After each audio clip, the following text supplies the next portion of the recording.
మహోన్నతుడైన దేవాది దేవునికి మహిమ ఘనత ప్రభావం కలుగునుగాక. ప్రభువైన క్రీస్తునామంలో తండ్రి దేవునికి నా హృదయపూర్వకమైనటువంటి కృతజ్ఞతాస్తుతులను స్తోత్రాలను తెలియజేస్తున్నాను.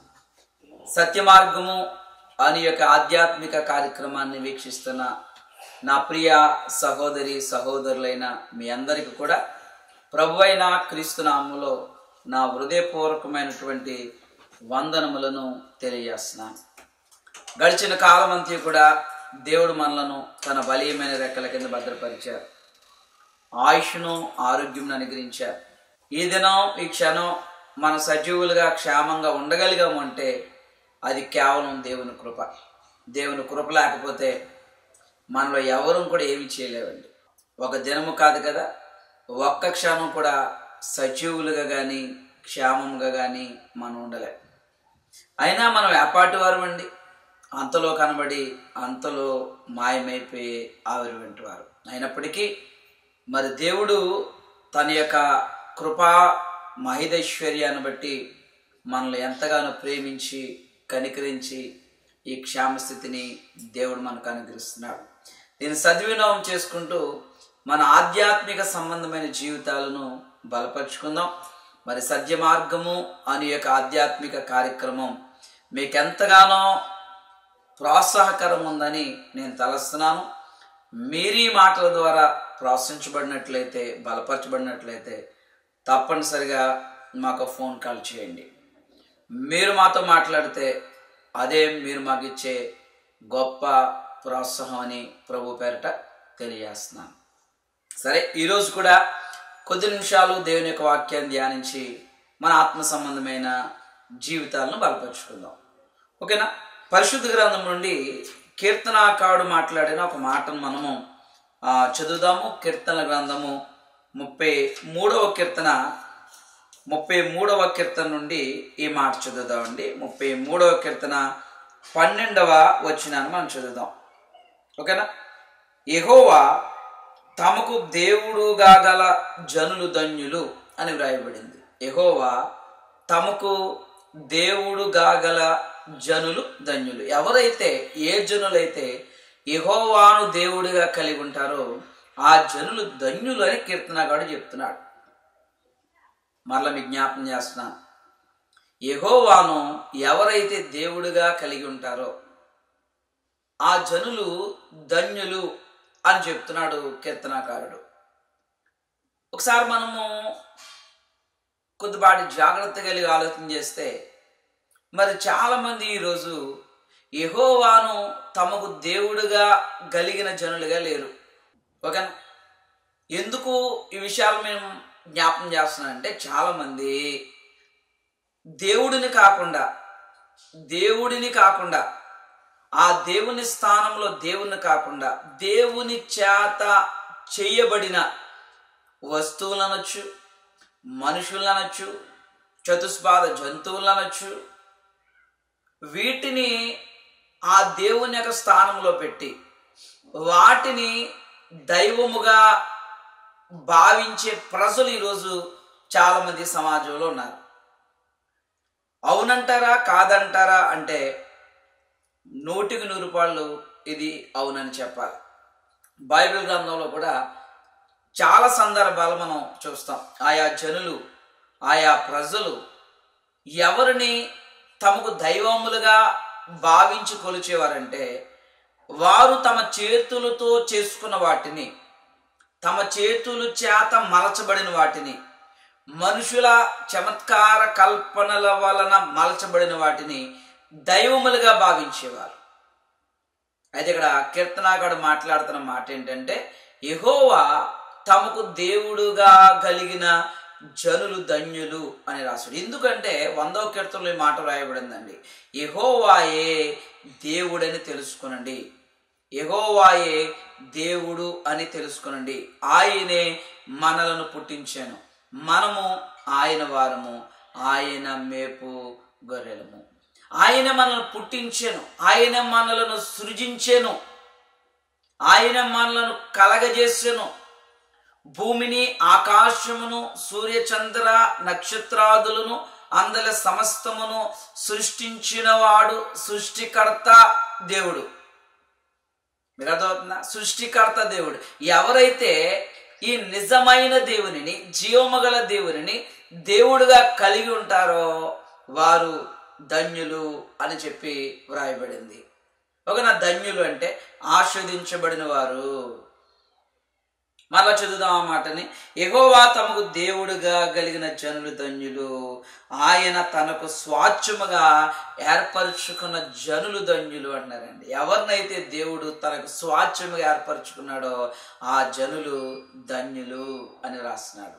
నిజంగా ఎంత అద్భుతమైన మరి విషయాలు మనము చూస్తున్నాం. చూడండి, ఒకసారి ఆలోచించండి. మరి అటు ధన్యత నీకు కావాలంటే, అటు ధన్యుడిగా నీవు ఉండాలంటే, అటు ధన్యత నీ జీవితానికి, నీ కుటుంబానికి కూడా కావాలంటే మనం ఎవరిని దేవుడిగా కలిగి ఉండాలి?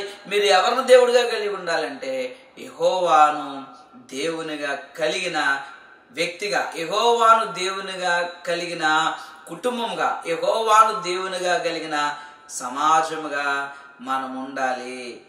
ఓకేనా? ఒకసారి మనం ఆలోచించేయండి. ఇదిగో ఈయన నా తండ్రి అండి, ఈమె నా తల్లి అండి, ఈయన నా భర్త అండి, ఈమె నా భార్య అండి. ఓకేనా? ఈయన మా మాస్టర్ అండి, ఈయన మా డాక్టర్ అండి. అయినా ఇలా చెప్పుకుంటాం లేదా? మరి ఈయన మా దేవుడు అండి. ఎవరండి ఆయన? యెహోవా అండి. ఓకేనా? 91వ కీర్తనలో కీర్తనకారుడు మాట్లాడుతున్న ఒక మాట మనం చదువుదాం. చూడండి, పరిశుద్ధ గ్రంథం నుంచి 91వ కీర్తన. మహోన్నతుని చాటున నివసించువాడే సర్వశక్తుని నీడను విశ్రమించువాడు.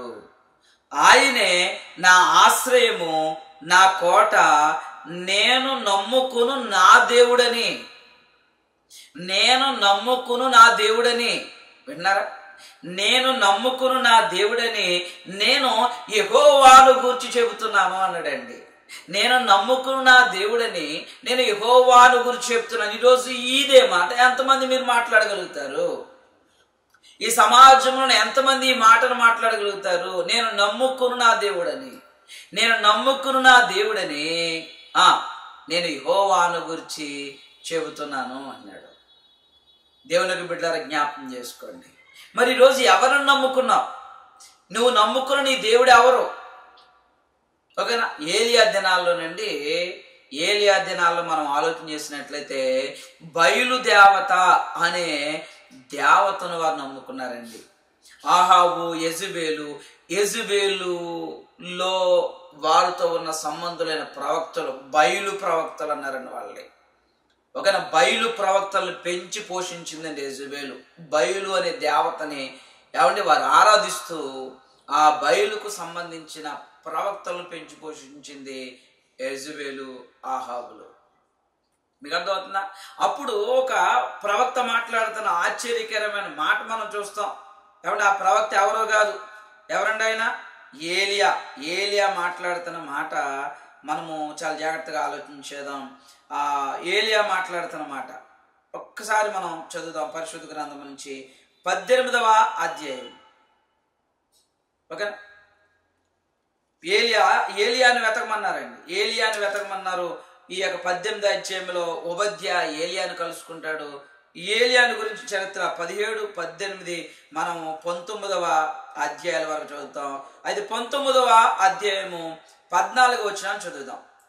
ఒక ఏలియా మాట్లాడుతున్న మాట. అందుకతడు, ఇశ్రాయేలు వారు నీ నిబంధనను త్రోసివేసి నీ బలిపీఠములు పడగొట్టి నీ ప్రవక్తలను ఖడ్గము చేత హతము చేసిరి. ఓకేనా? నీ ప్రవక్తలను ఖడ్గము చేత హతము చేసిరి. సైన్యములకు అధిపతియగు, ఓకేనా, సైన్యములకు అధిపతియు దేవుడునగు యెహోవా కొరకు మహారోషము గలవాడినే నేను ఒక్కడును మాత్రమే మిగిలి ఉండగా వారు నా ప్రాణమును తీయుటకై చూచుచున్నారని చెప్పాను. ఇక్కడ చూడండి, ఒకసారి ఆలోచించేయండి. మిగిలిన వారందరూ కూడా ఎవరిని దైవంగా కలిగి ఉన్నారు? ఎవరిని దైవంగా భావిస్తున్నారంటే బయలును దైవంగా భావిస్తున్నారు. బయలు యొక్క ప్రవక్తలుగా ఉన్నారు. బయలుకు భక్తులుగా ఉన్నారు. కానీ ఏలియా మాట్లాడుతున్నారండి, సైన్యములకు అధిపతియగు యెహోవా కొరకు మహారోషము గలవాడనే నేను ఒక్కడును మాత్రమే మిగిలి ఉండగా వారు నా ప్రాణమును తీయుటకే చూచుచున్నారని చెప్పాను. దేవునికి బిడ్డలారా, అది దేవుడు ఏలియాతో మాట్లాడుతున్న మాట చూద్దాం. 18వ వచనం, అయినను ఇశ్రాయేలు వారిలో బయలునకు మోకాళ్ళునకు నోటితో వాడిని ముద్దు పెట్టుకునియో నుండు 7,000 మంది నాకు ఇంకా మిగిలి ఉన్నారు. వీరు కూడా ఎవరిని దేవుడిగా కలిగి ఉన్నారు? వీరు కూడా ఎవరిని దేవుడిగా కలిగి ఉన్నారు? ఏలియా ఎవరిని దేవుడిగా కలిగి ఉన్నారు? యెహోవాను దేవుడిగా, సైన్యములకు అధిపతి యెహోవా కొరకు రోషము గలవాడనే నేనొక్కడు మాత్రమే మిగిలి ఉన్నాను. నాయన ఏలియా, నీవే కాదు, ఇంకా 7,000 మంది ఉన్నారు. ఆ 7,000 మంది కూడా, ఆ 7,000 మంది కూడా నన్ను దైవముగా కలిగిన, నేను దేవుడిగా కలిగిన జనులుగా వారు ఉన్నారు. 18వ అధ్యాయాన్ని మీకు జ్ఞాపకం చేశాను. అక్కడ ఓబద్యా అనే వ్యక్తి ఏం చేశాడంటే, యెహోవా ప్రవక్తలను ఒక 50 మందిని ఒక గుంపుగా, 50 మందిని ఒక గుంపుగా, ఏమండి ఎక్కడ దాచాడు తెలుసండి? గుహలలో దాచాడండి. వారికి అన్నపానములు ఇచ్చి పోషించాడండి. ఓబద్యా అనే ఆ వ్యక్తి అహాబు యొక్క గృహ నిర్వాహకుడు. యెహోవా యందు బహు భయభక్తులు కలిగిన వాడిగా ఓబద్యాని గురించిన పాటను కూడా మీకు ముందు ఎపిసోడ్స్లో నేను చెప్పా. అండ్ ఎందుకు విషయాలు మీకు జ్ఞాపకం చేస్తున్నా అంటే, ఈ ప్రజలందరూ కూడా ఎవరు దేవుడిగా కలిగి ఉన్నారు? ఒకనా ఈ 7,000 మంది కానీ, ఏలియా కానీ, ఓబద్యా కానీ యెహోవా తమకు దేవుడుగా కలిగిన జనులుగా ఉన్నారు. మిగిలిన వారందరూ కూడా ఏం చేస్తారంటే, బయలును దేవుడుగా, బయలును దేవతగా కలిగిన జనులుగా ఉన్నారు. మనం చదివిన వాక్యం ఏంటంటే, యెహోవా తమకు దేవుడుగా కలిగిన జనులు ధన్యులు అని రాయబడింది. యెహోవా తమకు దేవుడుగా కలిగిన జనులు ధన్యులు. దేవుని యొక్క బిడ్డలారా, చాలా జాగ్రత్తగా ఆలోచించేయండి. దేవుని యొక్క మాటలకు సారాంశాన్ని మీరు జ్ఞాపకం చేసుకోనండి. అంటే ఎందుకు విషయాలు మనం జ్ఞాపకం చేసుకోవాలంటే, యెహోవా తమకు దేవుడుగా కలిగిన జనులు ధన్యులు అంటే ఎలాగును ధన్యులు వారు? అలాగే నా ధన్యత ఎలాగొస్తుంది? ఆయన దేవుడుగా కలిగి ఉండడం వల్ల ఆ ధన్యత ఎలాగొస్తుంది? ఓకేనా?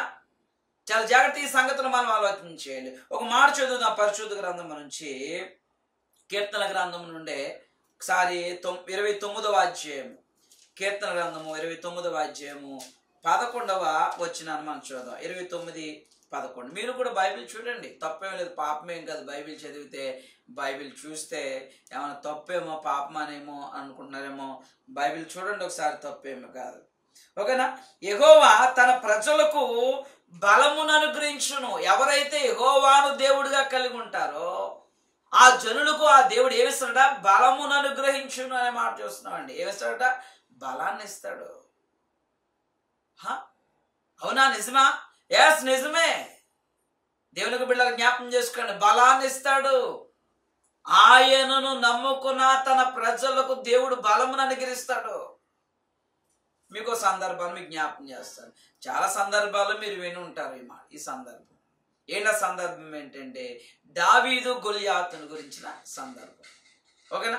దావీదు గొలియాతును గురించిన సందర్భాన్ని మీరు ఎప్పుడైనా మీరు చదివితే, ఒకవేళ మీరు ఆలోచన చేస్తే, మీరు విన్నప్పుడు గొలియాతు ఎటువంటి వాడు, గొలియాతు ఎటువంటి వాడు, దావీదు ఎటువంటి వాడు, ఒకసారి మీరు ఆలోచన చేయండి. గొలియాతు యొక్క స్థితి ఏంటి, దావీదు యొక్క పరిస్థితి ఏంటి? ఒకసారి మనం ఈ మాట చదువుదాం. చూడండి, 17వ అధ్యాయం సమూయేలు మొదటి గ్రంథం.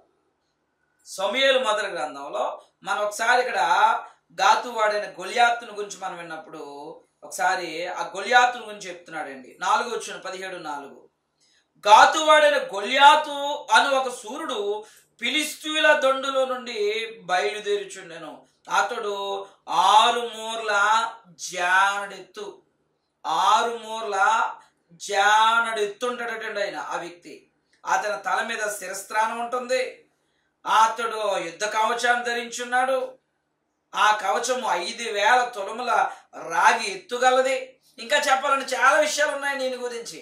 సూర్యుడు మామూలుడు కాదు. ఓకేనా? ఎంత పొడవు ఉన్నాడటండి? 6 మూరల జానడెత్తు. ఆజానుభావుడు, బలశాలి, యుద్ధశాలి, పరాక్రమశాలి. ఎన్నున్నాయి అన్నీ ఎవరికి వర్తించవచ్చు అంటే ఈ యొక్క గొల్యాతుకు వర్తించవచ్చు. ఈ గొల్యాతు అనేవాడు ఏం చేస్తున్నాడంటే ఇశ్రాయేలు సైన్యాలను తిరస్కరిస్తున్నాడు. ఏరా ఇశ్రాయేలీలలో మనగాడనేవాడు మగాడనేవాడు ఎవడు ఉంటే నా మీద యుద్ధానికి రండి, ఒక్కడు ఏర్పరచుకోండి, మీరు వాడు వచ్చి నాతో యుద్ధం చేయండి. వాడు నన్ను గెలిస్తే మేమందరం మీకు దాసులు అవుతాం, వాడు నేను గెలిస్తే మీరందరూ మాకు దాసులు అవ్వాలి. ఉన్నాడా ఎవడైనా ఇశ్రాయేల్లో మనగాడనేవాడు మగాడనేవాడు ఎవడైనా ఉన్నాడా అని ఏం చేస్తున్నాడో తెలుసు, ఇశ్రాయేలు సైన్యములను తిరస్కరిస్తున్నాడు. గుర్తుపెట్టుకోండి. ఈ సందర్భంలో అన్నలకి భోజన పదార్థాలు అట్టుకుని వచ్చాడండి దావీదు గారు. దావీదు గారు ఏంటి అలసడి, ఏంటి తతంగమంతా ఏంటి అని అడిగితే అప్పుడు చెప్పాడు అనమాట. కొంతమంది చెప్పారు ఏం లేదు, ఇలా గొల్యాతు అనేవాడు ఏం చేస్తాడు, సవాల్ చేస్తున్నాడు, వాడి మీదకి ఎవడన్నా వెళ్తాడంటే ఎవరు వెళ్ళలేదు, రాజుగారు కూడా మురుసు కూర్చున్నారు. మరి అంతే కదండి, రాజుగారు కూడా కూర్చున్నారు, ఎవరన్నా వెళ్ళండిరా బాబు అంటున్నాడు. ఓకేనా, ఎంతమంది సైన్యాధిపతులు అధిపతులు బాలసూర్లు ఉన్నారు, కానీ ఎవడు కూడా గొల్యాతు మీదకి యుద్ధానికి వెళ్ళడానికి ఎవడు లేడంటే దావీదు అంటాడండి నేను వెళ్తానంటాడండి. దావీదు నేను వెళ్తానంటాడు. మీకు అర్థమవుతుంది, ఒకసారి ఆలోచించేయండి. దావీదు గురించే మీరు ఆలోచన చేస్తే దావీదు ఎటువంటి వాడు చెప్తున్నాడో చూడండి. ఓకేనా, దావీదు గురించి మనం మాట్లాడుకున్నప్పుడు ఇదే 17వ అధ్యాయము, ఓకేనా 17వ అధ్యాయం 42వ వచనం చూద్దాం. చుట్టూ పారచూచి దావీదును కనుగొని అతడు బాలుడై ఎర్రటివాడును రూపసినై ఉండుట చూచి. బాలుడు ఎర్రటివాడు రూపసి, చాలా అందంగా ఉన్నాడు అనమాట కుర్రడు. అదొక మిల్కీ బాయ్ లా ఉన్నాడు. ఎవరు? దావీదు. దావీదు ఏం చేసుకునేవాడు? గొర్రెల కాపరి, గొర్రెలు మేపుకునేవాడు. దావీదుకు ఒక కమిట్మెంట్ ఉందండి. ఏంటంటే దావీదు కమిట్మెంట్, అతను గొర్రెలు కాసుకునేవాడు అయినప్పటికీ కూడా ఆ గొర్రెలలో ఏ గొర్రె కూడా తప్పిపోవడానికి అతను ఇష్టపడేవాడు కాదు. ఏ క్రూరముఖమైనా, ఏ తోడేలైనా, ఏ నక్కైనా, ఏ సింహమైనా ఏదైనా సరే తన మందలోంచి ఒక్క గొర్రెను కూడా ఎత్తుకుపోవడానికి ఒప్పుకునేవాడు కాదు. మీకు అర్థమవుతుందా? తన గొర్రెలన్నిటిని కూడా జాగ్రత్తగా కాపాడుకోవాలన్న ఒక కమిట్మెంట్ కలిగిన వాడు దావీదండి. దేవునికి బిడ్డలు జ్ఞాపకం చేసుకోండి. అడుగుతున్నాడు ఏంటి యొక్క విషయం అంతా ఏంటంటే, ఇదిగో పలానయ్యా ఆ గొల్యాతునుడు వచ్చి ఇలాగా చేస్తున్నాడు అని చెప్తే దావీదు కోపం వచ్చిందండి. ఏమన్నాడు తెలిసిన దావీదు, జీవము గల దేవుని సైన్యములను తిరస్కరించడానికి సున్నతి లేని ఆ ఫిలిష్తీయుడు ఏపాటివాడు? మీరు ఎవరు? నేను వెళ్తాను యుద్ధానికి. ఎవరి మీదకి? గొల్యాతు మీదకి. ఏంటి ఈ మాట ఇప్పుడు వరకు ఎవడు అనలేదు, ఈ సైన్యములు ఎవరు కూడా అనలేదు. గొల్యాతు మీదకి నన్ను పంపించడం, నేను వెళ్తాను వాడు ఎవడో లేడు సైన్యంలో. రాజు కూడా ఏం మాటట్లా. వాడు ప్రగల్భాలు పలుకుతుంటే ఆ ప్రగల్భాలు విని భయపడుతున్నారు. ఏంటి ఏం మాట్లాడుతున్నావు? ఒకసారి ఆలోచించుకుని మాట్లాడు, వెనక ముందు ఆలోచించుకుని మాట్లాడు, నీ బతుకేంటో చూసుకుని మాట్లాడు, నీ యొక్క స్థాయి ఏంటో చూసుకుని మాట్లాడు. గొల్యాతు మీదకి యుద్ధానికి వెళ్తానంటావేంటి? లేదు, జీవం గల దేవుని యొక్క సైన్యములను తిరస్కరించిన ఆ గొల్యాతుకు బుద్ధి చెప్తా, నేను వెళ్తా అన్నాడు. నువ్వు బాలుడు, ఎర్రగున్నా, చాలా అందంగా ఉన్నావు, మంచి భవిష్యత్తు ఉంటుంది, ఎందుకు వచ్చిన పనిరా, ఎందుకు వచ్చిన పాటలకు? లేదు, నేను యుద్ధానికి వెళ్తాను. రాజుగారి దగ్గర తీసుకొచ్చారు. ఏంటి నువ్వు వెళ్తావా యుద్ధానికి? ఎవడు వెళ్ళడా? ఈడు దొరికాడు యుద్ధానికి వెళ్ళడానికి. సరే కవచాలన్నీ తొడిగించండి ఈయనకి అన్నాడు. కవచాలు ఏమి సరిపోవు ఈయనకి, ఈయన బాలుడు కదా. యుద్ధ కవచాలంటే ఎవరికి తొలుగుతారు? బాలుడితో తొడిగిస్తారా? రాజుగారు సైన్యాధిపతులు ఎలా ఉంటారు? దృఢంగా. సైన్యం అంటే ఎంత ఎలా ఉంటారండి? దృఢంగా ఉంటారు. ఈ కవచాలు ఏమి ఇంక సరిపోవట్లేదు. నువ్వెళ్తానంటేవేంటి? ఏంటి అసలు అంటే చూడండి, నా దేవుని మీద నాకున్న నమ్మకం గొప్పది. నా దేవుడు అనేక మార్లు నాకు సహాయం చేశాడు. ఏం చేశాడు తెలుసా? దావీదు చెప్తున్నాడు చూడండి, 34వ వచనం. అందుకు దావీదు సౌలుతో ఇట్లనెను, మీ దాసుడునైన నేను నా తండ్రి యొక్క గొర్రెలను కాయచుండా సింహమును ఎలుగుబంటి వచ్చి మందలో నుండి ఒక గొర్రె పిల్లను ఎత్తుకుని పోచుండగా నేను దానిని తరిమి చంపి దాని నోట నుండి ఆ గొర్రెను విడిపించి తిని అది నా మీదకి రాగా దాని గడ్డం పట్టుకుని దాన్ని కొట్టి చంపి తిని. ఏమండి, సింహాన్ని చంపేవా బాబా? ఏం చెప్తున్నావు? ఇది కథ నిజమా? నిజమేనండి. ఎవరికైనా అయితే కథ కింద ఉండొచ్చు. సింహాన్ని చంపడం ఏంటి, బాలు ఏంటి, గడ్డం పట్టుకుని కొట్టి చంపేవా? సింహం పంజా దెబ్బ ఎంత ఉంటుందో తెలుసా? 75 కేజీలు రాడిచ్చి కొడితే ఎలా ఉంటుందో అట్టుంటది సింహం పంజా దెబ్బ. అటువంటి సింహాన్ని చంపేసావా? గడ్డ పట్టుకుని కొట్టి చంపేవా? దాని నోట్లో నుంచి ఆ గొర్రె పిల్లని విడిపించేసావా? విడిపించేసా, దాన్ని గడ్డం పట్టుకు చంపేశా. ఇదిగో చూడండి, మీ దాసుడనైన నేను ఆ సింహమును ఎలుగుబట్టిని చంపితేనే జీవము గల దేవుని సైన్యమును తిరస్కరించిన ఈ సున్నతి లేని ఫిలిష్తీయుడు వాటిలో ఒకదాని వలె అగుననియు, సింహము యొక్క బలము నుండి ఏలుగుబంటి యొక్క బలము నుండి నన్ను రక్షించిన యెహోవా ఈ ఫిలిష్తీయుని చేతిలో నుండి కూడా నన్ను విడిపించునని చెప్పాను. అందుకు సౌలు, పొమ్ము, యెహోవా నీకు తోడుగా ఉండునుగా కని దావీదుతో. సింహము యొక్క బలం, ఏలుగుబంటి యొక్క బలం చెప్పానుగా. సింహం యొక్క పంచదెబ్బ ఎంత వాడిగా వేడుకుంటుందో. ఎలుగుబంటి, అబ్బా ఎలుగుబంటి పగబట్టిందని వదిలి పెడుతుందా? ఎలుగుబంటితో మహా డేంజర్ అండి. అటువంటి ఎలుగుబంటిని మస్ట్ పెట్టేసినాడు దావీదు. ఇలా మనం చదువాం కీర్తన గ్రంథం 29:11 యెహోవా తన ప్రజలకు ఏమిస్తాడు? బలాన్ని ఇస్తాడు. యెహోవా తన ప్రజలకు బలమును అనుగ్రహించేవాడు. నేను మీకు జ్ఞాపకం చేస్తున్నా, ఈ యొక్క 6 మూరల జేనుడు ఎత్తున్న గొలియాతు మీదకి యుద్ధానికి వెళ్తున్నాడు ఈ బాలుడు. మీరు చెప్పండి, లోకం దృష్టిలో బలవంతుడు ఎవరు? లోకం దృష్టిలో బలవంతుడు ఎవరు? ఎస్, మీరు చెప్పింది కరెక్టే. గొలియాతు లోకం దృష్టిలో బలవంతుడు.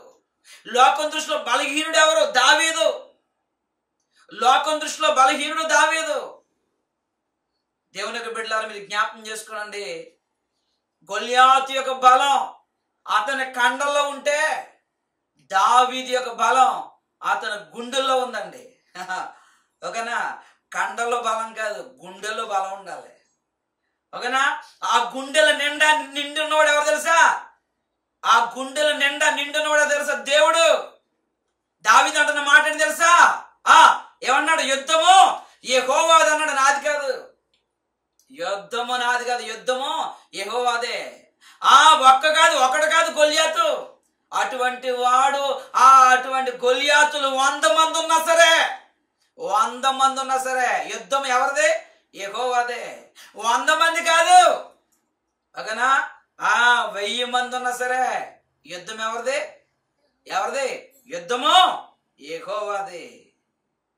మరి అటువంటి బలశాలి సూర్యుడు, ఓకేనా, పరాక్రమశాలి, యుద్ధశాలి, చిరస్థానం కలిగిన వాడు, యుద్ధ కవచాలను ధరించిన వాడు, ఎన్నో ప్రగల్భాలు పలికి ఇశ్రాయేలు సైన్యాలను ధిక్కరించిన వాడు, తిరస్కరించిన వాడు, గొలియాతు మీదకి యుద్ధానికి వెళ్ళాడు దావీదు. చెప్పండి, ఇప్పుడు దావీదుకు బలం ఇచ్చేవాడు ఎవరు? యెహోవా తన ప్రజలకు బలమును అనుగ్రహించేవాడు. యెహోవా తనకు దేవుడుగా కలిగిన జనుడు ధన్యుడు. యెహోవా తనకు దేవుడుగా కలిగిన జనుడు ధన్యుడు. దావీదు యొక్క దేవుడు ఎవరు? యెహోవా. యెహోవా. గొలియాతు తన బలాన్ని నమ్ముకున్నాడేమో, గొలియాతు యొక్క దేవతలు వేరేమో. తన దేవతల పేరట ఎవరిని శపించాడని? దావీదుని శపించాడని రాయబడిందండి. తన దేవతలు, గొలియాతు నమ్ముకున్న దేవతలు వేరేమో. కానీ దావీదు నమ్ముకున్న దేవుడు ఎవరు తెలుసండి? సైన్యములకు అధిపతియగు యెహోవా. యెహోవా పేరట యుద్ధము యెహోవాదని ఆ కథన రంగంలో అడుగు పెట్టాడు. వడిసులు పట్టుకుని వెళ్ళాడు, గిరగిర తిప్పాడు, ఒకే ఒక దెబ్బ కొట్టాడండి. వడిసులో పెట్టిన రాడు గొలియాతు యొక్క నొసటను చొచ్చుకుపోయింది అన్నాడండి. నొసటను ఏమైందంట? చొచ్చుకుపోయింది, బుల్లెట్ లాగా వెళ్ళిపోయింది అంతే. మీకు అర్థమవుతుందా? బుల్లెట్లా వెళ్ళిపోయింది. ఒకేసారి అంత ఆజానుభావం పడ్డాడు కింద, ఒకేసారి పడ్డాడు. ఏమయ్యా ఎవరు బలవంతుడు ఇక్కడ చెప్పండి? లోకం దృష్టిలో గొల్యాతు బలవంతుడైతే, లోకం దృష్టిలో గొల్యాతు బలవంతుడైతే ఆ గొల్యాతును పడగొట్టిన యెహోవా తనకు దేవుడుగా కలిగిన జనుడు దావీదు ఇంకెంత బలవంతుడు. ఒక్కసారి మీరు ఆలోచించండి, ఇంకెంత బలవంతుడు. ఆ బలవంతుడినే పడగొట్టగలిగిన బలవంతుడైన వాడు దావీదు. ఆ దావీదుకి ఆ గొల్యాతును పడగొట్టగలిగిన బలాన్ని ఇచ్చిన వాడు ఎవరంటే దేవుడు. తన ప్రజలకు దేవుడు ఏమిస్తాడట? బలం ఇస్తాడు. యెహోవా తనకు దేవుడుగా కలిగిన జనుడు ధన్యుడు. నా ప్రియ సహోదరుడు, సహోదరి, ఈ రోజు నీ ముందు అటువంటి గొల్యాతులు రారని, ఆ గొల్యాతులు అంటే సమస్య అటువంటివి ఎన్నో ఉండొచ్చు. కానీ నిన్ను బలపరిచి వాటన్నిటి మీద అత్యధికమైన విజయాన్ని ఇవ్వగలిగిన వాడు దేవుడు. వాటన్నిటి మీద అత్యధికమైన విజయాన్ని పొందేటట్టుగా నీకు బలం ఇవ్వగలిగిన వాడు దేవుడు. కనుక యెహోవాను తనకు దేవుడుగా కలిగిన జనుడు ధన్యుడు. మరిన్ని విషయాలు నేర్చుకుందాం. God bless you all of you. ప్రార్థన చేసుకుందాం. పరిశుద్ధుడును గనుడునైన మా ప్రియ పరలోకపు తండ్రి, మీ ఘనమైన విలువైన ఉన్నతమైన నామాన్ని బట్టి మీకు స్తోత్రాలు. దేవా, నిన్ను దేవునిగా కలిగిన మా ఈ జీవితాలు ధన్యములని మేము నమ్ముచున్నాను. నిన్ను నమ్మిన వారికి నీవు బలమిచ్చు దేవుడు. దావీదుకు బలమిచ్చావు, అత్యధికమైన విజయాన్ని ఇచ్చావు ఆయన. నిన్ను నమ్మిన వారికి, నిన్ను దేవుడుగా కలిగిన ప్రజలకు బలమిచ్చే దేవుడు. నీ బిడ్డలను బలపరచండి. దావీదు ముందు ఆ రోజు గొల్యాతు ఎలాగైతే సవాలుగా ఉన్నాడు, ఈరోజు నీ బిడ్డలమైన మా ముందు అనేకమైన సవాళ్ళు ఉన్నాయి. వాటన్నిటినీ కూడా అధిగమించి అత్యధికమైన విజయాన్ని పొందినట్లుగా నీవు మాకు బలం ఇవ్వండి. ప్రభువైన క్రీస్తు వారి పేరట ప్రార్థించి వేడుకొనుచున్నాము తండ్రి. ఆమేన్. God bless you all.